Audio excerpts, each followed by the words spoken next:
Are you struggling for consistency in your sim racing? Does your iRating look like a roller coaster? If so, we have good news for you. The way to get more consistent is to first understand what you're doing differently than the professionals. And VRS is the answer. With our competitive subscription, you will have the telemetry, setups, tutorials, and everything else you need to fully analyze your driving. Our data packs and the ability to compare your driving with the best in the world will show you exactly where to adjust your inputs, change your driving line, and shave seconds off of your lap times. And our powerful and precise Direct Force Pro wheelbase and precision pedals are being used by some of the world's best drivers. All these champions agree that VRS hardware is not just the best on the market, it's also priced well below the competition. So if you're looking to upgrade to direct drive and the best pedals in sim racing, VRS is your answer. If you want to get better, get faster,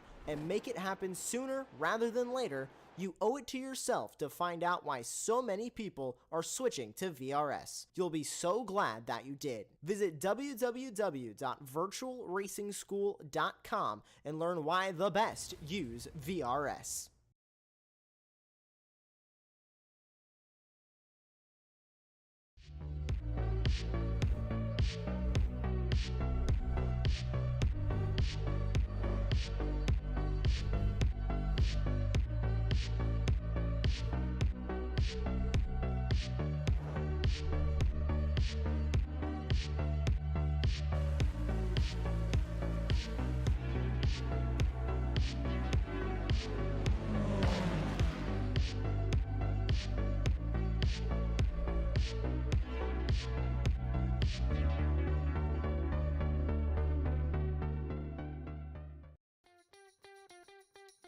The final round of the season finds us in the land of the rising sun, the track that can only be described as a true driver's delight.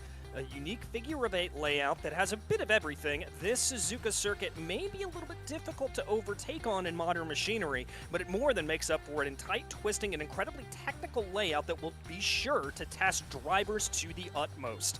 Hello everyone and welcome to the final round of the iRacing Israel League, brought to you here live on Apex Racing TV. My name is DJ Clark, joined here in the commentary booth by Dane Baird with our director and producer, Luis Araya, behind the scenes. And Dane, this track is absolutely fantastic to drive around, but how are these iR-04s going to take to this historic circuit? I think that actually suits it really, really well. Obviously designed for Formula 1. So yeah, despite it being quite an old circuit now, a real classic, these iR-04 cars should be fantastic. These cars, they race so well at almost every single circuit. I just can't help but think they might struggle slightly here, just because it's so narrow in so many places. There's not really many hard braking zones into tight corners or into really slow corners. You've got turns 1 and 2. That can be a good overtaking spot, especially if you get a good run out of the Casio Triangle, but obviously very quick right-hander, double right-hander, whilst braking, very tricky to put a move on there. Oftentimes you get forced to the outside, and well, that can be a very tricky thing to do as well. So might be slightly challenging to overtake, but these cars and these drivers have proven time after time that they provide some fantastic racing no matter what circumstances you put them in. So I'm going to leave it up to the drivers in the iR-04 cars. We'll see exactly what they can do. It's a long race today as well, so they've got plenty of time to get some moves done. Yeah, they do indeed have plenty of time to be able to get those moves done as we look ahead here, focusing in on Arnon Levi right now, the number 39, bringing that car around for qualifying here at this point. Drivers will have 2 laps to be able to set their hot lap down. And we will ride on board here, being able to get a good perspective of what this is like. And Dane, long front straightaway here, you'd think this would be a good overtaking opportunity, but as you said, really not heavy enough of a braking zone coming down here into turn 1 to really get too much to play for. And if you try to hold out around that outside, as you certainly said, as Arnon gets it a little bit wrong, great car control being able to hold on to that though. That's exactly what will happen if you go on the outside. They're going to force you over that curb, and yeah, they might have given you some room, but the curbs here at Suzuka, especially here on iRacing, probably one of its biggest challenges, especially on the exits. You'll see there's a very slight lip from the edge of the curb onto the AstroTurf on the other side. That AstroTurf has pretty much zero grip. So when you go from the curb, which is nice and cambered to in your favor, so you can lean up against it. Here you can see on the left-hand side as well, a little bit of blue-green AstroTurf. You get slightly over the curb, you fall off, and that falling motion, whilst you're on the exit of the corner, you're still trying to get the car turned in fully. That is where the car snaps on you, and you'll see people going around. You'll see that happen exit of turn 1, entry of turn 2, but also the biggest two culprits, spoon curve, which we're about to come up to now, and then just after that, 130R. Those two exits, very, very easy to go straight around just by falling off the edge of the curb. Yeah, you've got to be very, very careful about that here. Let's see if they're able to hold it together here as we continue to ride on board with Levi. Oh, a little bit of that drift, as you said, but he's going to be able to keep everything up and underneath him, and will be able to keep pointed the right way. A little bit of a lift out of that on the throttle as he keeps going. Let's see how he is able to take to 130R here as he's going to come down through the corner. This is another one, as you said, got to watch out for the curbing here. Easy flat. Easy flat. Very impressive there from Arnon Levi. Clearly, these cars generating enough downforce to make that work. Yeah, and they really do. They're also really good at not giving you too much dirty air. So that is the number one issue with racing at Suzuka, really, is dirty air can be a huge problem, especially in the first sector. You've got turns 1 and 2.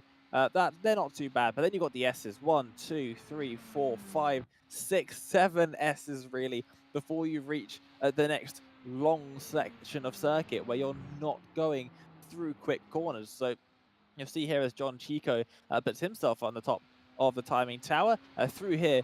This is Dirty Air City. You're trying to follow someone close, maybe half a second ahead of you. You're not going to have any turn in into any of these corners, and one of these corners you get slightly wide ruins the entire complex. Yeah, it certainly does. It is such a rhythm section, and that's a bit of an overused phrase in motorsports, but it really and truly is. You've just got to find that correctly and make sure you get it right because of the way everything leads into one another. Same is a little bit true through the two Degners there, as we just saw Yossi Gabe go through those. If you have a little bit of a wobble going into Degner 1, it's going to throw you off exponentially when you go down into Degner 2. Able to take the hairpin pretty well through there. That's an area of the track, because of the layout, we normally don't see a lot of overtaking there, but it is pretty much the heaviest braking zone on the circuit, so a little bit of give and take as it goes. But we watch right now Yossi Gabe working his way around second place, only about a 10th.5 off of John Chico. Again, they'll have 2 laps to set a time here, and a little bit of a format change. It is a 40-minute race that will take place here at Suzuka, and pit stops, we do expect them to come into play, so that's certainly going to change, I think, some of the strategy and calculus for some of these drivers. Yeah, absolutely, and even some drivers potentially doing some fuel saving because they are pitting, and it's mandatory because you need the fuel to make it to the end of the race. So we saw that in Spa last time out, where they had the first real long race format. They did have not a massive amount of fuel that they had to add into the cars. The cars were only stopped maybe 3-4 seconds. But if you can sit behind someone in their slipstream in the draft for a while, a good few laps, you can lift and coast a little bit into the corners. You can carry a bit of extra speed because obviously instead of using the slipstream to try and make an overtake and use more fuel, you can just sit behind, use less fuel. And whilst that's not going to cut out the pit stop necessarily, it might make your pit stop a couple seconds shorter. And if you're stuck behind the person in front of you, just save the fuel, and then you'll come out a couple seconds ahead of them when you guys go into the pit stop. So it's a couple of little strategy elements that we didn't have in the shorter races from the past. So Toma Ventura gets it slightly wrong there in the Degner section. Very easy to do that. Hopefully the drivers can all keep it nice and safe for the first couple of laps as qualifying ticks towards the end. Yeah, only about 45 seconds left to go here as we watch Tomer Ventura just currently going to pull that car off to the side. He's currently 3rd in the AM category right now. Of course, 2 different categories that we run with here, the pros and the AMs out on track, but we expect them to be battling with each other over the course of the running, so Ventura going to hopefully be able to get his way up forward ahead of Bertie Galili, who will be lining up behind him. Looks like Yossi Gabe has been able to pip John Chico to the pole here here at this point. Chico sits about a 10th.5 behind Yossi Gabe, and then Nadav Yaron finds himself in 3rd place in that pro category. Pole for the AMs. Looks like it's going to be Papachado here in a good position and going to have a little bit of a buffer with Tassoni in between himself and Realitsur. So that's going to be a good run. But there, the checkered flag flies for qualifying, and we get ready to grid up and go racing here at Suzuka for the 40-minute race. Lining up in pole position will be Yossi Gabe, followed by John Chico, then with Nadav Yaron and Averem Papachado. Ran Tassoni will line up P5, followed by Realitsur with Sheeran Kaner and Tomer Ventura. Bertie Galili lines up in 9th, and Mark Zubarev will round out your top 10, Dane. Yep, then you got Aidan Scher just behind in 11th, then draw last. Tal Stern, Aviad Yarmarkov, Daddy Diag. You also got Arnon Levi and Ruben Chacha not setting a time in qualifying. And if I can think correctly about this, I think that's going to be planned by the #1 driver in the series. Amir Hesed in 18th, and then Ophimus in 19th, the bottom 3 there, not setting a lap time. But Ruben Chacha in 17th, I think he wants to stay out of trouble at the beginning of the race, but should be some good action as he tries to carve his way through the field there. Yeah, I've got to agree with you there on that. Chashashvili up at the top of the field here and leads the way in championship points. So that certainly means that I think he's just looking for a little bit of a test today and maybe just have a little bit of fun trying to work his way through the field, or as you said, try to avoid some of those very, very difficult sometimes comings together that we see down into turn 1 and up through the snake. Waiting for a couple of drivers here to grid up. They've got about 30 more seconds. Tal Stern and Offer Mazus, the last 2 drivers that we are waiting for here as the whole grid gets ready to form up. Again, a 40-lap race here around Suzuka. That is what we have in store for you here today. A longer race than we are used to seeing, but it's going to be fantastic to be able to check out and see how these drivers are able to handle it. But first, you've got to get through turn 1. Little bit of a funnel coming down there, and as you mentioned earlier, Dane, it can certainly catch you out just a little bit if you are not ready. There, the clock ticks on over. Looks like Tal Stern and Offer Mazus not going to be gridding up, but we've got 3 lights on as there goes the green, and we are racing in Suzuka. Looks like a pretty good getaway there for Yossi Gabe as the field starts to work their way. A little bit of 3 wide there, farther back in the pack. That's for about 4th and 5th position. I think they're going to sort themselves out by the time they get into turn 1, and look at John Chico already being aggressive down to the inside there of Yossi Gabe, and Chico's going to lead as they come through the S's for the first time. Yeah, like you said, single file for the first few rows of cars, but they were going too wide through turn 3 as they made their way through a couple rows back as well. But everybody seems to make it through the first few corners cleanly, and now that they're up into a semi-single file fashion for the most part, looks like we'll be seeing some safe driving for the first half of the lap at least. And now into the Degners they'll go, and this is the next opportunity for people to maybe make a couple mistakes. It closes up a lot, very narrow, and I think we might have an issue with Diag in the background. It looks like he's gone off the circuit, but it looks like he also has come back on. So it looks like we still have all of our drivers that started the race still in the race. And look at that, a little bit of side-by-side there farther back in the field between Yaron and Sony, trying to see what they're able to sort themselves out on right now. And that is going to be Kaner there, Sheeran Kaner, trying to be able to pick the pocket of the 2 of them as they work their way now up into Spoon for the first time. Little bit of a look there from Nadav Yaron going down into this long left-handed corner. Had to check his momentum there a little bit. Ran to Sony being able to sort of park that car at the apex. We take a look back now out of the rear end of the number 20, and I think this could be a little bit of a good move here for Sheeran Kaner. He's certainly going to be close behind in the draft as they work their way down into the fearsome 130R. We saw these drivers be able to take it flat out in qualifying. Are they going to be able to do the same thing here in the race? It does look indeed like that. Little bit of a lockup, little bit of close quarters action there. That was Sheeran Kaner almost getting it wrong down into the Casio Triangle. Oh, and he's almost bum drafting out of the Casio Triangle as well as they try and make their way down now onto the main straight. Now, this is where this would be a fantastic overtaking opportunity, but Is he going to be forced to go on the outside, side by side through turns 1 and 2? He is. Round the outside is just not going to be able to make that one work. He's going to have to hold back for now. Can he get the switch back? Actually, out of turn 2, they're going to be side by side in towards turn 3 again. He has the outside line, will become the inside line this time, and the 48 is going to get in front. Brilliant move there.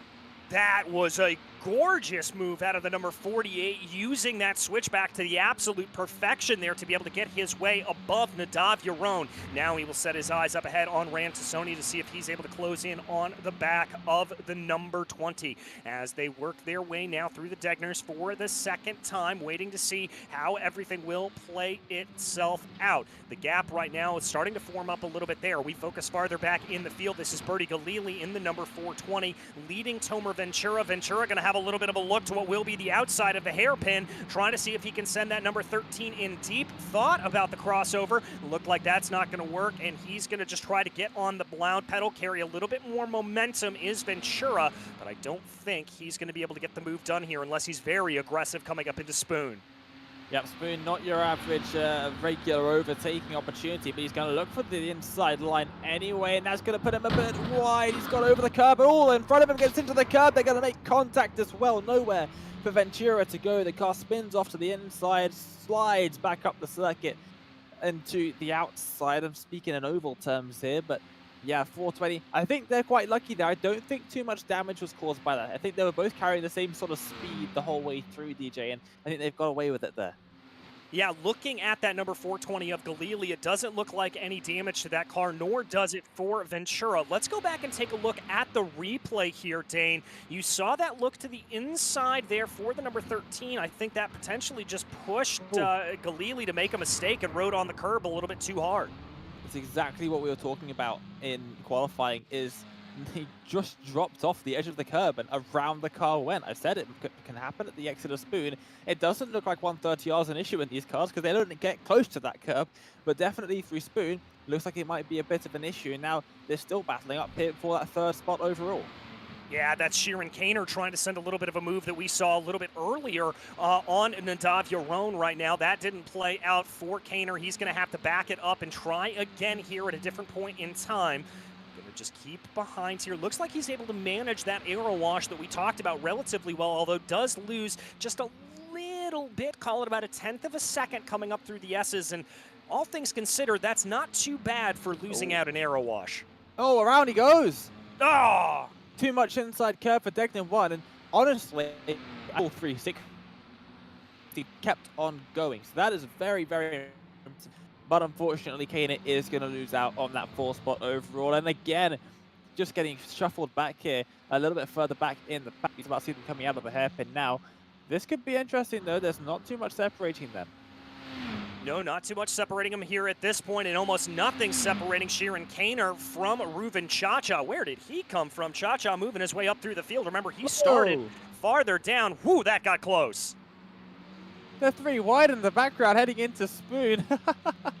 I almost thought there was going to be a massive incident, but somehow they've all got through that cleanly and they sort of spread themselves out again. But just behind, they went 3 wide onto the entry of Spoon. Not something I would personally recommend doing. It does narrow up quite a bit through that part of the circuit, but now someone's going to make a move into the Casio Triangle, surely. Yeah, they're going to be close enough here. This is Papashato, Ventura, Zubarev. Here comes the move. That is going to be Chacha under. That's going to be Kaner, rather, trying to be able to get around. Not going to be able to make it work. Reuven Chacha holding on to that position for now, but it looks like Kaner is certainly trying to respond, although I do notice a little bit of damage there on the right front wing of that car. Is that going to hurt him? Chacha being forced to go defensive here down the main straightaway. That actually could set him up for a little bit of an overtake here on Really Sir if he's late on the binders. Does it look like he is? They're going to fall back into line, and Chacha will defend the position. It's really funny. You see Kaner go off the circuit. Oh, there's a car off in the background. I think that might be Ventura. But yes, the car off in the background in turn 1, but no damage looks like, so they should be fine. But yeah, you can see they go all the way over the curb and they sort of straddle the curb, and that's completely fine. It's just when you just like slightly fall off, you take slightly too much curb, you just fall off the edge of it, that's when it's going to get you and turn the car around. But if you commit to that line, you just go over the curb and you fully commit to it, nothing's going to happen. It's just one of those weird things, just these weird shaped curves that they've got here. You can see there, Chacha in the back view, completely commits to the curb and absolutely nothing goes wrong. But yeah, it's just when you slightly fall off that the issues start to happen. That wasn't the best exit from the 36. Now is Chacha going to look for a move for third overall? He's certainly thinking about it here at this point, trying to get by the AM leader. Right now, he's going to poke his nose to the inside, coming up the hill into Spoon. Thinks better of it, takes a slightly later apex into the corner, trying to carry as much momentum as he can as they now exit out of Spoon. A little bit of a slip and slide there for Really Sir up in front of him. We focus in on Sheeran Kaner, but here comes the move as we ride on board with Kaner. That is going to be too wide, going down into 130R for Ruben Chacha. He's got a nose ahead as they get into the corner. Is he going to be able to make it on that narrower line? He's going to slip out a little bit wide, but a good move there by Chacha. Gets a little bit over the curve. I thought he might fall off the edge of it and spin around in front of us, but does that to perfection. Chacha, brilliant move to get up into third overall. Immediately will have his eyes set on the drivers up in front. Now Kaner goes into the pit lane, and I wonder, is that a scheduled pit stop, or have there been a couple of incident points given out? I can't see anything just yet in terms of penalties, so I think that that is the first of the front runners to go down into the pit lane, although Yossi Gabai also went down into the pit lane earlier on, I see now. So a couple of drivers already going down into the pit lane. It's very early on, but if you've got the space in the tank for the fuel and you're not getting past the drivers in front of you, might be a good strategy. Yeah, it might be a good strategy indeed, and let's not forget the fact that that we saw Kaner in that number 48 have a little bit of damage on the wing, so maybe that was a little bit of a 2-for-1. Come down, take that early pit stop, kind of reset yourself, and also get that car repaired. Remember, they do have one spare car that they're able to use, so I think that could be the double meaning for that pit stop. I always find it funny to think of fast repairs as like the Formula E, the old Gen 1 Formula E pit stops where they used to get out, run into the other car, strap themselves back in, and out they go. Oh, a little bit of contact in towards Degner 2, and that's actually going to slow both of them down here. Kaner's going to look for that move up the inside into the right kink. It will be the outside for the hairpin, but he's going to get given that position there by Galili. But yeah, interestingly, oh wow, it was a close call as well. Diag almost taking them both out.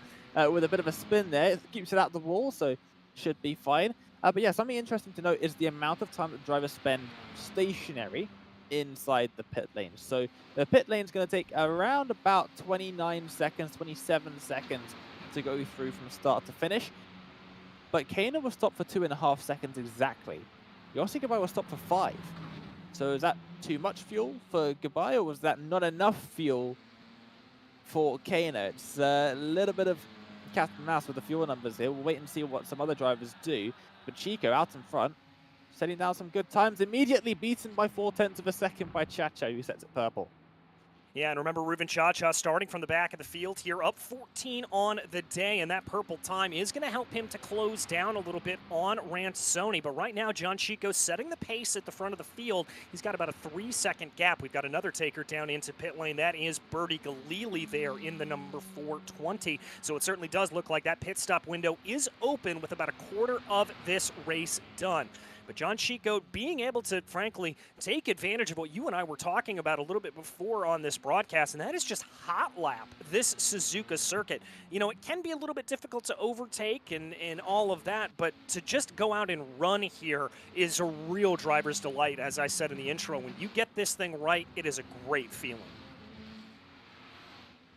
Yeah, it definitely is. Coming out of that, it's quite heavily cambered, the second deck. So when you come out of that in the right way, it's going to be good for you. But that is, oh, he's got stuck on top of him. Bit hot onto the braking zone for the 60. Sends it up the inside. Completely the right thing to do there. He gets out of the way of the driver in front, but 36 had nowhere to go.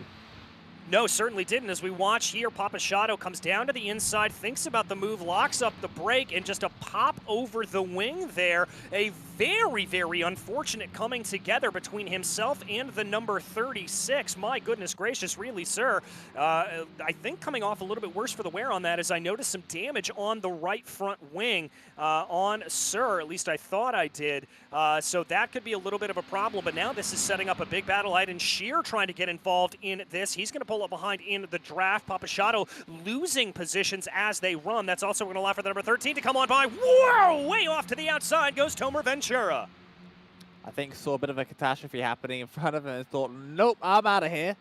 And took the furthest to the outside line you can possibly take without ending up in the gravel trap on the outside there. Papashato getting back in front, and both drivers will peel off into the pit lane. And is that because of the incident limit, or is that because of pit stops and maybe some fast repairs as well? I think both of them kind of thinking, yeah, I'll go for the fast repair. Here comes Ventura once again, and up the inside, probably one of the easiest moves they'll make all day. Yeah, that's a pretty smooth move there. I've got the sense that iRacing didn't put up too much of a fight there as a result of that, and that's something that we see a lot here on the iRacing Israel League. Drivers are very, very in tune with everything that goes on around them. They are very cognizant of it, and if they'll know if you're a faster car, and they're more than likely to let you on by with a relatively non-defendable move. Yeah, once you get the inside line for turns 1 and 2, it does become very difficult to actually defend. Because once you're on the outside, very, very difficult to defend. You've got to hold it around the longer route. You've got to make sure you don't clip that curb, otherwise around you go. You can't get too close to the driver on the inside, otherwise netcode or just contact might just take you right out of things altogether. And then you still got to try and go quicker than the guy on your inside. Very, very difficult to do. It can be done, but it is very difficult to do. And then obviously you go into the S's and your line's compromised from the very beginning. So yeah, definitely wiser, just especially when you've got 25 minutes or so left in the race. Just give them the position. If you're quicker, you'll get it back. Yeah, exactly. Also up at the front of the field, Ruben Chacha continues his meteoric rise up through the order, make him up 15 on the day, getting able to move by Rand Sony here, trying to see if Sony's going to have anything to fight back with. I don't think he's going to, as Chacha's already been able to extend that gap upwards of about 5/6 tenths of a second. And I think it's now a matter of if not, or when, not if, he is going to catch up to Ruben Chacha at the front, or to John Chico at the front of this field, as Chacha is really putting on a clinic here of not only how to drive fast around Suzuka, but how to make those high percentage passes. Yeah, absolutely. But Sione could do himself a couple of favors here by hanging on the back for as long as possible, because if Chacha is going to close up the gap to Chico, then well, you want to be right on the back of him when he does. Might just be able to follow him right through, or yeah, even if Chico gets on a compromised line because of it, Sione could just drive straight by. One thing I would like to point out, Kana setting some good laps out there. 5th position in the pro category overall, 8th position for Kana, but just set the fastest lap of anybody in the race so far. After pitting, has completely clear air, and the first person down to a 2 minutes flat. All right, so as we're seeing that try to burn itself off a little bit, we are waiting here for the remainder of the drivers to come on into pit lane as everything continues to work itself around right now. Sony holding on to 3rd place right now. I've got to say I'm a little bit impressed with him here at this point. He's been able to keep up to the back of Ruben Chacha. I thought Chacha would have streaked off into the distance, but Sony certainly making a valiant struggle here.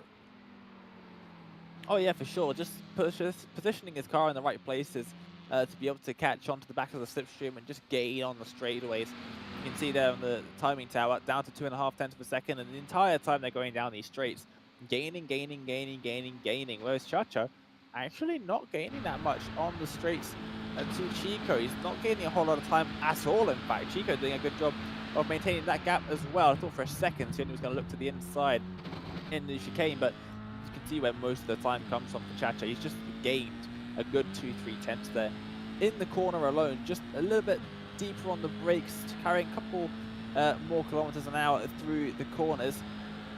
But actually a quicker lap time last time by for Sione.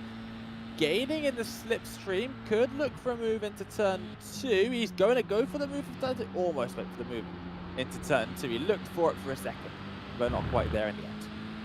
Yeah, not quite there yet as we continue to look here on board with Sassoni trying to be able to hold into the back of Ruben Cha-Cha. This is going to be the real test here for Ran. If he's able to keep close in behind, coming up through the S's here at this point, that will be the real test for him. If he's able to keep things close here, which it looks like he does, he's been able to keep the gap under 0.5 of a second, which is exactly what he needs to do, then he can open up some opportunities. You can see just how wide he is taking that car, and that's Cha-Cha! Cha-Cha making a big mistake coming through the first Degner. Can he get it stopped? Can he get it stopped? He does. He just about makes it out of the gravel trap. That's very difficult to do because your car goes all 4 wheels up in the air when you go wrong here into the Degner. So we'll see this once again through the first Degner, gets it wrong, but then will get launched into the air over the crest of the second Degner, and that is the killer. It often leads straight into that wall. You can see, oh, he's just dipped his wheels over the edge of the curb. Here, bang, all 4 wheels over the edge of the curb, and he gets that stopped quickly because that wall, you can see, it's very close to the outside. Yeah, very close indeed. And how many times have we seen in multiple races drivers running afoul of that as they come down through the corners? Now it's going to be Cha-Cha having to repass Nadab Yaron here at this point. I think this move is going to be pretty much set in stone as they come down now, trying to see what he's going to be able to do. Looks to the inside, able to get over onto the curb, keeps everything together, and Cha-Cha is going to be able to get that move to work. So move Cha-Cha back into 3rd place position after that mistake. He's now going to have to re-rack and restack here a little bit as he's got about 4 or 5 seconds to try to gain back up on John Chico. That is going to be a high price to ask here. We look a little farther back in the field, though. This is Aiden Scheer trying to close in on Tomer Ventura. This is the battle for P2 in the AM category.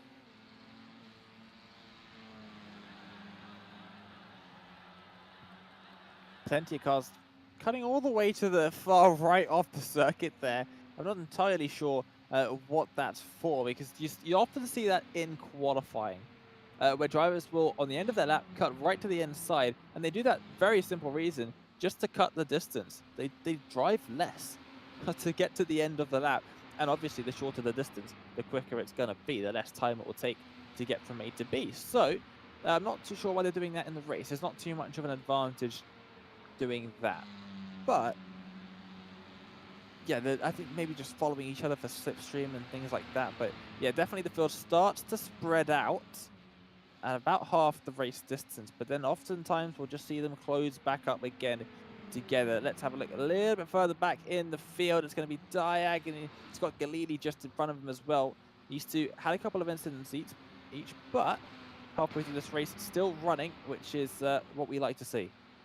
Yeah, what we like to see for sure is Diag trying to close in behind, getting a big help of that aero wash. I think that's actually going to throw him off a little bit, and he's going to lose a little bit more time to Galili up in front of him. That gap now expanding up to about 1.2 seconds as they work their way now up through Dunlop, heading into the Degners. Let's see if Diag is able to close down a little bit on Galili. Looks a little bit squirrely there, but keeps the car underneath him. Galili, I think, may have locked up there coming into the second Degner as you saw a big puff of that brake smoke coming down into the corner. Diag trying to close this gap as much as possible. He does have it under 0.9 of a second as they dive down into the hairpin, but as they expand away here a little bit more, he's been able to keep it down to about 0.9. So Diag clearly having some speed through the middle sector of this lap.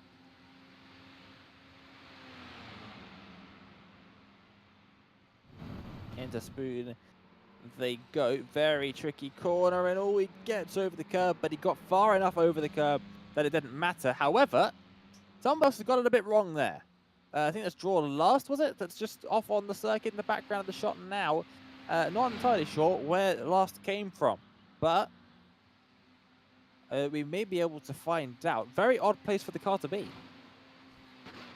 Yeah, very odd place indeed for them to be. Gonna have to sort of figure that out as we continue to go along. We keep our eyes on Diag right now, though, as we are officially over the halfway point in this race, which I think has got to mean, and Diag taking the words out of my mouth means that that pit stop window will be open here at this point, and drivers will be able to dive down into the pits and be able to be sure to make it to the end. We focus back now up on the battle for second overall and second in the pro category as Ransoni continues to try to hold off the attack here of Ruven Chacha. Let's see if Chacha has a little bit of a move into Spoon. No, he's going to keep it in line and stay behind here at this point in the race.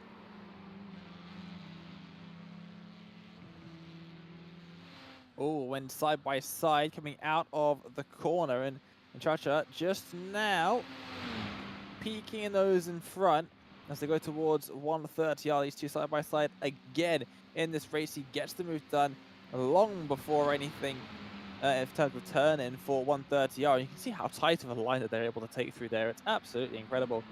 And now into the chicane they go, and once again Sioni's going to be about half a second behind, but beautiful exit out of that corner, and Sioni's going to be gaining speed the entire way down the straight. I reckon he's got that second place before they even make the braking zone. Yeah, I think you're right about that. Let's see what happens here as he's going to have that little bit of an opportunity. Doesn't dive to the inside, and Ruben Chacha is going to hold on to P2, so now he can continue his march up through the field, try to close down on John Chico. 6 seconds up the road from him, 6 seconds in about, let's call it 17 minutes, as now he's going to have a little bit of a new problem in the form of Diag, able to get around him coming up through the S's, but that is not the place you want to catch traffic if you are Ruven Chacha for two reasons. One, he has got to be pushing here to try to get his way back up to John Chico at the front of the field, but also he wants to try to escape the clutches here of Ransoni as we look out the back of Chacha's machine right now. A couple more drivers coming down into pit lane. Looks like Schur and Levi both bringing their way down in, so that pit stop cycle certainly underway here at Suzuka.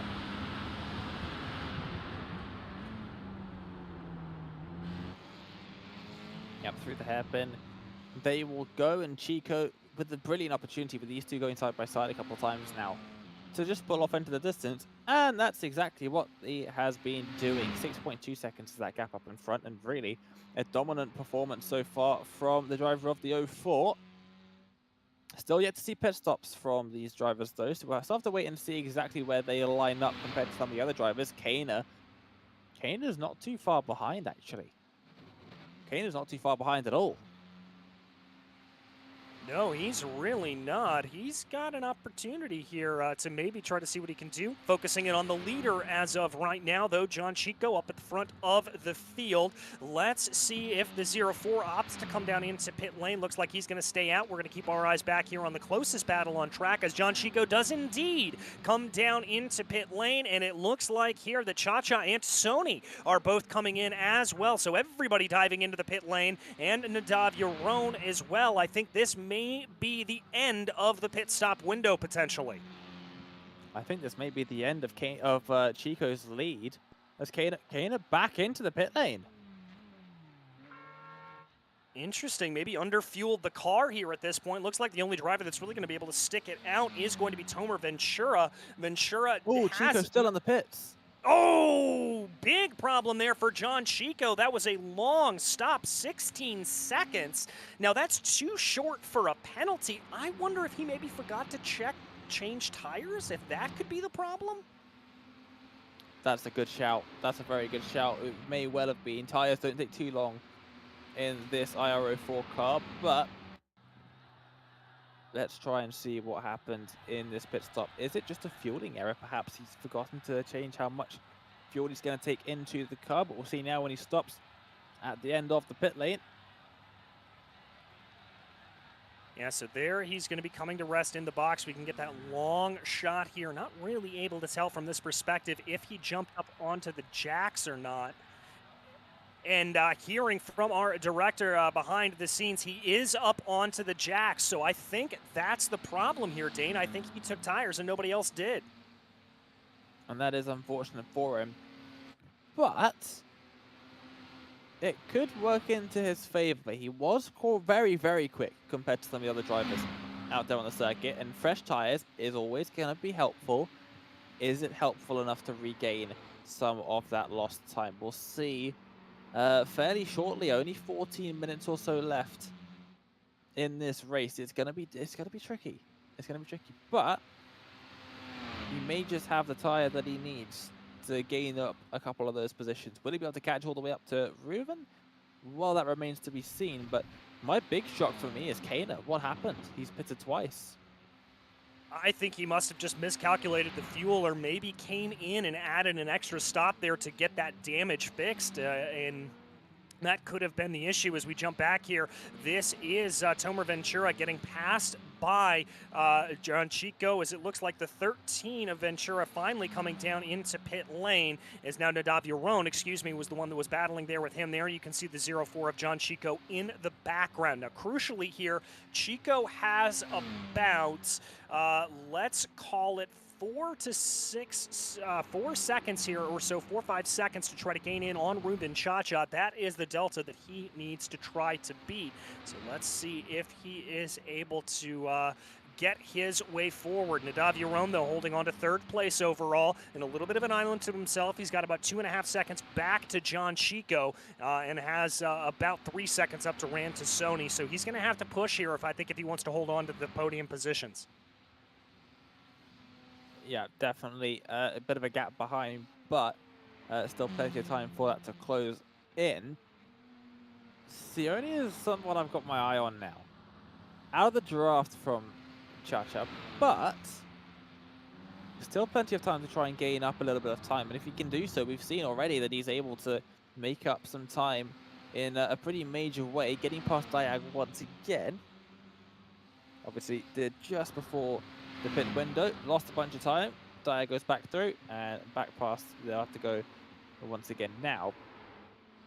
But yeah, 1.3 seconds, 1.4 seconds there or thereabouts. It's something that we've got to keep our eye on as we head into the final 10 minutes or so of this race.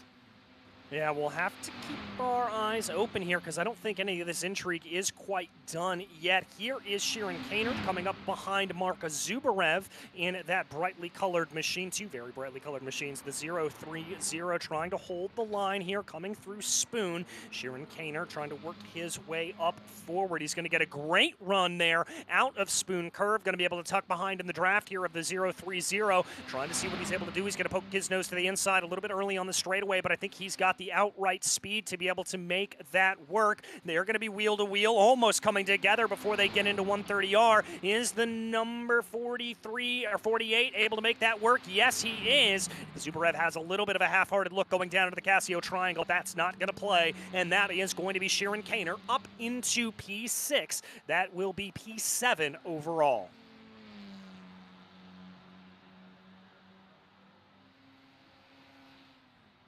Lots of work to do for Kana. It was an 11-second stop the last time by as well. So was that tires as well?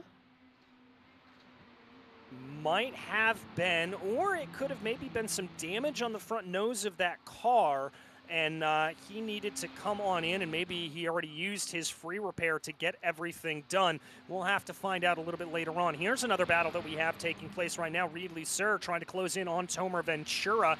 Ventura in the white machine right now, trying to see what they are able to do. Is Ventura on the number 13 going to hold that out here as they continue to go? Coming up through the S's, not really a chance here for Sir to be able to get a move done. You're on. He's out. He's just dropped off the timing tower right in the last few seconds. Was in third position, remember. Chico up into third now. Goodbye up into fourth. Still side by side between these two. And Sir's going to get the move done on the outside and will lose it back up again. Ventura sneaks back up the inside again. Yeah, good defense there from Ventura, especially considering the brake lockup that you saw going down into the corner. And I wonder there with Yaron if there was maybe an error that was made, because I'm seeing him categorized as in pit lane. This is Nadav coming up behind Diag right now, going into the Dagners. Doesn't look like Diag's all that close in front of him. Did he clip the outside of the curb? Diag gets it wrong. Gets taken out by the lap traffic.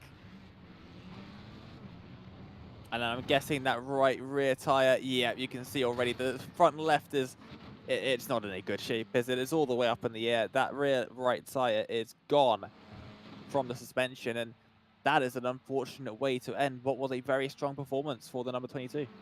Yeah, very, very unfortunate indeed. As we focus back in on that battle between Ventura and Sir right now, it looks like here that really had a little bit of a run coming through the Casio Triangle, found his progress a little bit blunted. Now he's going to poke behind in the draft, poke his nose to the inside of what will be turn one. He's going to have a little bit more overspeed in that number 36. They'll be side by side down into the corner. Gotta watch out for the arrow wash. They tangle, and there goes Ventura around. Sir is going to try to keep going. I'm not sure how much damage is on both of those cars, but not the way you wanted to see that end.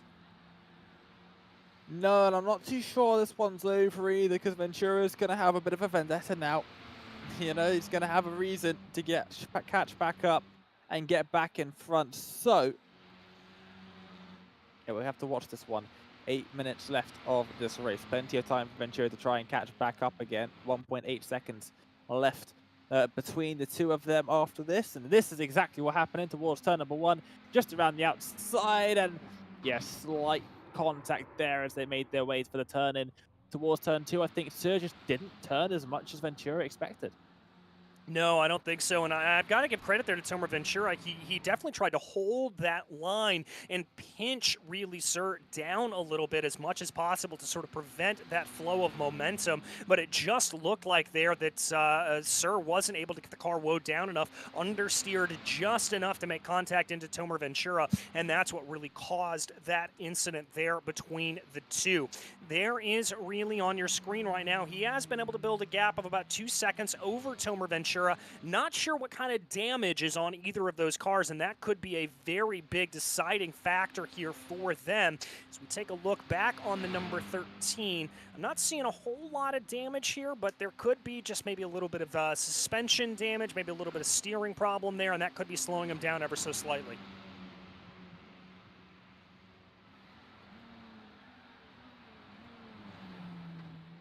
Into the triangle then, and Kano with another fastest lap of the race. It's a shame that that's not going to mean a whole lot. 5th position in the pro category, 6 overall, but still putting in those times just to prove still has the pace, even though this race hasn't gone the way that they would have planned, would have hoped.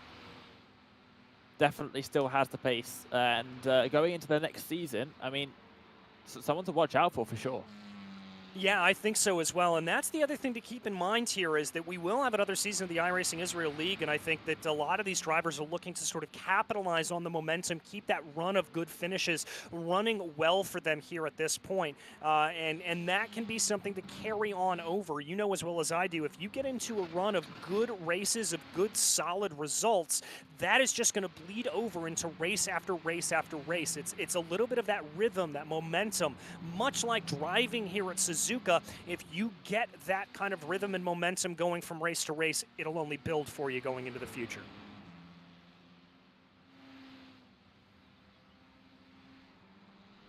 Yeah, and we don't actually know what the car is going to be next season. They do tend to change it up every single season. We've done touring cars, GT4 cars, GT3 cars. They had radicals for a season. We've done F3. We've now done iR-04, the equivalent of an F4 car as well. Skippies for the first season either. They've gone for a whole bunch of different types of motorsport. Heck, we even did an oval race as a week 13 special event way back when. So yeah, they definitely try and cover as much things, as many different cars and tracks as possible. I do have a thought, if I can get my words out, DJ. The new Toyota, that would be a cool car to use. Yeah, it certainly would be. The Toyota GR86 announced a while back as content coming to the sim, and it was officially announced, earlier this week that it is base content, so that it will be available to everyone. And I, for one, am very excited to get behind the wheel of that machine. And I've got to agree with you. I think it can put on some pretty spectacular racing here. And I, of course, have a little bit of a sweet spot for that car, as I will be able to be calling the GR86 Cup over the course of the 2023 season in real life. So that is going to be very exciting to see Toyota continuing their foray into not only motorsports and keeping that strong running going, but also into the sim world as well. It's a very, very exciting time.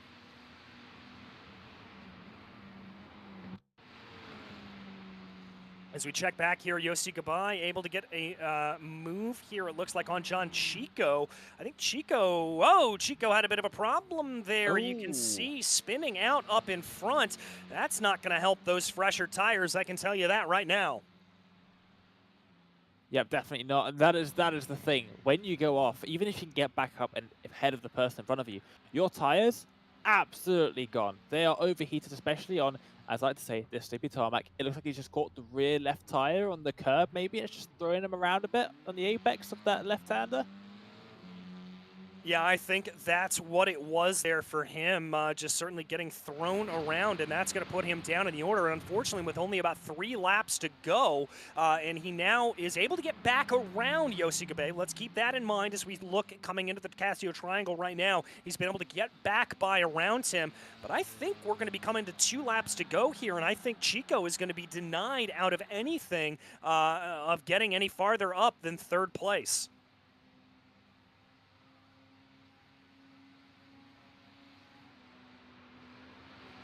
Looking up into 2nd right now, Rantasoni doing a great job here to hold on to that position. He really hasn't been able to catch up to Ruben Chacha, who sits about 6 seconds up the road from him. But you said this earlier, Dane. I've got to give massive credit here to Ran. He has run a pretty spectacular race.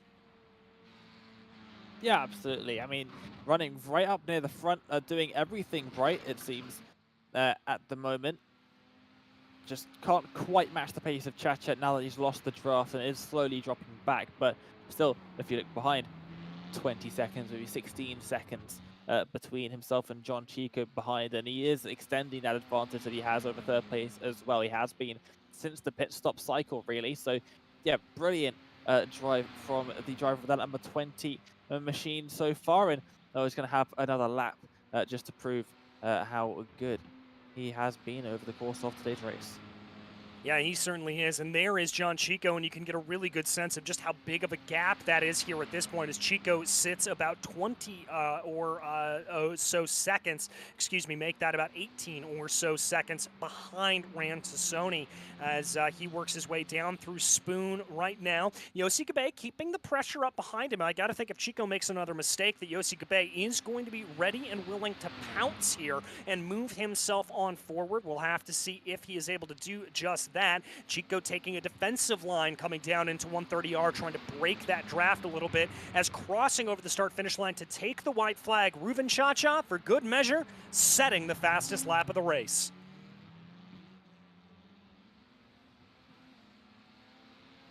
Gabai's going to cross the line here with about 40 seconds left to go, so it's going to be one more lap for him as he crosses the line in his bright green racing machine in that number 17. He's been driving the bright green racing machine, and the reason why I love it so much is he has kept that consistent for 2.5 years now. I think in March 2020, when the series started to begin with, he has had that bright green racing machine. It has come in very many different shapes and sizes. Delivery has changed season on season, but it is always bright green. And it makes me really happy because I can tell who I'm looking at immediately. You put the cars all on the grid, most drivers, their livery has changed every single season. Yossi, it's always green. It certainly makes our job as commentators a little bit easier to be able to recognize that. And clearly, Yossi does not take into account the superstition of one Roger Penske, who refuses to run green cars. It's a big thing over here that I know that he believes that it is unlucky to be running a green car. So good to see that Yossi has no such superstitions, and clearly it proves him well here, running in 4th place right now, up where he wants to be, just outside the podium. But again, we'll give him credit here for running a good race. But I'll tell you who's running an even better race. That is Ruben Chacha, starting at the back of the grid here today and able to put himself up forward into the top spot. He comes out of the Casio Triangle for the final time to cross over the start-finish line and take victory here at Suzuka.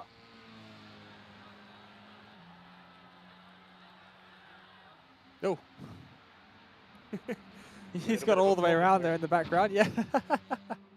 It just shows you got to finish out this race. Here is John Chico and Yossi Gabe. maybe hoping for another lap or two more, as he may have been able to close in on John Chico, but your pole sitter there will be able to cross over the line and take P3 in overall and in the category. Here is Sheeran Kaner crossing over the line, and then here is Avarim Papasciotto, a great run to finish first place in the AM category, and by a pretty sizable margin here, Dane. He had about a 10-second advantage over this man, Mark Zubarev. Yep, and the 030 coming in that second position. Papasciotto only joining us for the last couple of rounds and really impressing me in that AM category. Would not surprise me if we end up seeing him in the pro category for the next season. Should he sign up for it? I definitely would not be surprised to see it. Really strong showing in their first couple of rounds in this championship. Tomo Ventura, not the race that they would have wanted. They definitely had the pace to do a little bit better than they ended up doing in this round. So yeah, we'll hope to come back a little bit stronger in the next season. Amir has said, haven't really spoken about him, Amir has said, at all. Very quiet race. Yeah, very quiet laced Keeping out of trouble. Yeah, keeping out of trouble. 8th place finish in that AM category. He's going to be pretty pleased with that, I think, just being able to keep all 4 tires on the black stuff as we wait for the last 2 drivers to cross over the line. This is going to be Dror last. We are still waiting for Aviad Yarmakov to come across the line as well. There is Yarmakov coming out of the Casio Triangle. He is the first driver a lap down here at this point. So he's going to come across, and he will finish in 10th in that AM category, and not too far behind him. Here is last coming across to finish P9 in the AM class standings.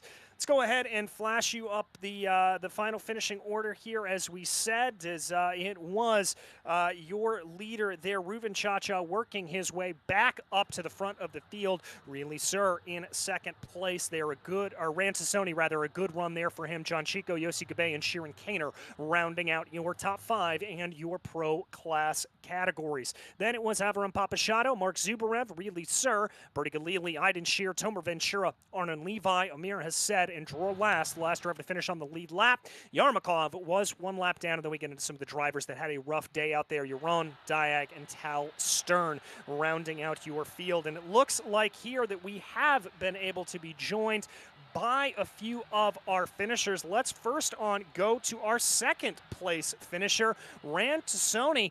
Ran, looked like you were under pressure there and having to fight through the middle section of that race, but a great finish, and P2's got to feel pretty good on the day.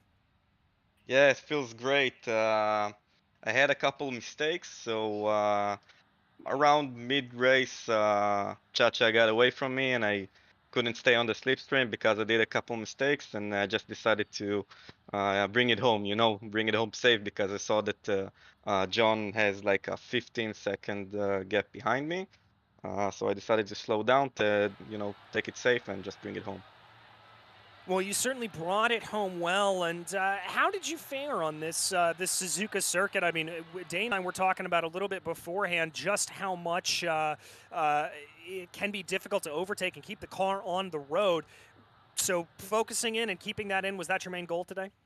Yeah, and also tire management. I tried to, once Chacha got by, I decided to just stay in his slipstream. I knew he was faster, so the sooner I will let him through, the better. And just to stay on his tail, save some fuel. Maybe it will get me a shorter pit stop, which it did. I actually got out from the pits a bit before him, and I actually just let him go because I know it's I'm not a match for him, so better to stay on his tail. And I just got a little overheating on the tires, and then I decided to just back off a bit and bring it home safe. Well, you brought it home safe, you brought it home well, and a good way to end out the season. Got to ask you, next season, what are you looking forward to? What do you think it'll be, and what are your goals as we continue to go along? Well, I don't know. I hope it will be something, not an open wheeler, because I like a closer race. When you can bang doors, and in open wheelers it's really difficult. So I hope Not GT3s again, but something interesting. Maybe LMP. I don't know. Well, we'll have to see. Ran, today, who would you like to thank for a second place run? Well, first of all, thanks for everybody that taking part in the races, for you guys for broadcasting, and of course for Tal and everybody that's making this thing happen. So thanks everybody. All right, well, thank you, Ran. And Dane, it looks like you have been able to catch up with John Chico. Yeah, let's drag him on up here. John, welcome to the interview room once again. And a pretty up and down race for you. You led right from the beginning, but talk us through that actually, right from the word go, up the inside into turn one for that move. What was going through your head then? Obviously, it's not the easiest place to go side by side, but just get in front right at the start, avoid any issues further on. Yeah, how you guys doing? If that's a roller coaster, if there ever was one, but yeah, I mean, I was kind of counting on Yossi not wanting to end both of our races on T1, so I was expecting him to let off a little bit, and he did, which is okay. But then now it's the end of the season, so I can say it. So I was kind of bunching everybody up behind him. I wasn't really going like 100%. I was going, I don't know, 90% as fast as I could. And ultimately that turned out to be good because I think it was in the last chicane. They had a get together, coming together, a few folks. So that kind of worked. When everything was going perfect until I pitted and I tried to save a little bit of fuel. I wasn't able to save enough. Then I pitted and I'm like, okay, why am I not seeing any automatic refueling happening? And then, I don't know, suddenly tires were starting to get changed. And but so with a little bit of luck and some really bad driving for a couple of back markers, I was able to get back to third. I think I was just upset at myself like crazy, and that's why I spun out and let Yossi take third place, took it back again. But yeah, it's the end of the season. Second place is guaranteed. Nobody can touch Reuven so far, so I'm okay with it. Ultimately, turned out to be okay. Speaking of next season, we always do the change of the cars at the end of the seasons. First question, I'll make it in two parts. First question, how have you found the F4 car over the course of the season? And secondly, what would you personally like to drive next? So this is, first of all, the F4 is a fun little car. I think it's great. I prefer something a little bit more power, but I'll race, a shopping cart if that's what we have to race. It doesn't. I don't care. Even have to go Fred Flintstone on it and push with my feet. But I don't really care. Honestly, I prefer something faster and something a little bit more Larry. I would love to do a season in a V8s. Yes, I would love to do that. But every time I say that, they're like, Are you freaking crazy? What are you talking about? Nobody's ever gonna survive that thing. So I don't know, but that's just what I would love to do. But whatever comes next, I'm happy with it. And that's it. That's amazing. Well, thank you very much for your time this entire season and for providing us with some pretty great racing over the course of the season as well. We'll hope to see you back next season. Thank you very much, John. Thank you guys. Have a good one. Thank you very much. Always great to hear from the drivers. And John, absolutely no exception. Always love having a chat with him after the races. Yeah, I always love to talk with him. He's always a good sport about it. But we've also been able to catch up here with your victor, Reuven Chacha. Reuven, I've got to start at the beginning here. Choosing to start at the back of the grid, was that for a little bit of fun, or were you just trying to avoid a little bit of calamity at the start? Yeah, so at first, good evening, guys. And yeah, I choose to begin from the back as in the previous race because T1, the same as the previous race, is usually catastrophic here. And I had incidents in last week. I participated in the official races and lost around 400 or 500 iRating, but who cares? It was fun. And I choose to just begin from the back. Also, keeping in mind that I had enough points to finish first in the league, so I wasn't in a rush to begin first and try to push, from the front. So yeah, I just tried to keep it cool from behind, let the things flow, and thankfully everything worked well. It certainly did work well, and talk to me a little bit about the pit stop strategy around here. Looks like you waited to come in a little bit. We saw some drivers hopping out early. Was that always the case? Were you right on what you wanted to do there, or did drivers out on track make things change it around? Yeah, so I just tried to push it to the last minute, and I was hoping to save fuel, but eventually refueling is just a matter of a few seconds, or every liter is around milliseconds, even though. And so I think that the strategy was just to have a good entry, good exit, and this is the most of the time there. So I think that I refueled a bit too much, but it didn't impact the time that I've been in the pit too much. I'm thankful that Francione, that was behind me in the pit entry, didn't crash into me. It was pretty close. He kind of dive bombed into the entry. He did it pretty well though. I think that he exited the pit before me, or we've been side by side at the exit, as far as I remember. And I think that I just let fuel just end, because the car is pretty quick on low fuel, and it was like pretty good entry eventually.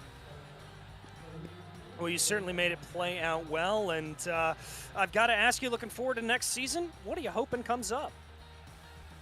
I'm a big fan of open wheels, but it seems like it doesn't work well with racing. So we need to find a sweet spot between a car that is fun to drive and a car that is a car that you can race with. So I guess that the next season won't include open wheel. This is my guess. Hopefully that it will be something that is fun to drive. There are some pretty fun cars upcoming to iRacing. Maybe the new GR86. I'm pretty looking forward into it. And the new BMW, I guess, right? The LMP car. So we need to check it out. I think it's too early to say, but the most important thing for me is a car that is fun to drive. This is the main reason I'm here, to enjoy. Well, I know we will enjoy whatever you get into the car, Reuven, and congratulations on another win here today, and we'll talk to you next season. Yeah, thank you. Talk to you next season. Can't wait to it. Hopefully it will be a fun car, and thank you very much for this season, guys. It was a big pleasure to have you here. It was our absolute pleasure. That was Reuven Chacha, your victor here today, and now we've been able to catch up with series organizer Tal Stern. Tal, not exactly the best run there out for you today, but still a great result for the series. It was a fantastic race. Yeah, good evening. It's not the best result for me in this race. Actually, I didn't practice, so this is the result. I hope next season I will be better, just for me. But I came here just to say thank you guys for an amazing season. You're doing a great job, and I'm very happy to work with you. And I want to thank the drivers that I see. Every season they improve their skills, their driving skills, and I hope the next season will be better. Well, I certainly hope it is a little bit better for you. Any insight as to what we're going to be getting for next season? We don't know yet what will be next season of the car. We need to choose, and I hope we will know soon. Well, I, for one, will be waiting with bated breath, Tal, and thank you so much for putting on the league and for just being a part of this. It is an absolute pleasure here for everyone. Thank you very much. See you next season. See you next season, Tal. All right, folks, that is unfortunately going to wrap things up for us here on Apex Racing TV. But on behalf of myself, my fellow co-commentator Dane Baird, and our director Luis Araya, it has been an absolute pleasure to bring you the racing action here today. And until we see you on the track, thanks for watching.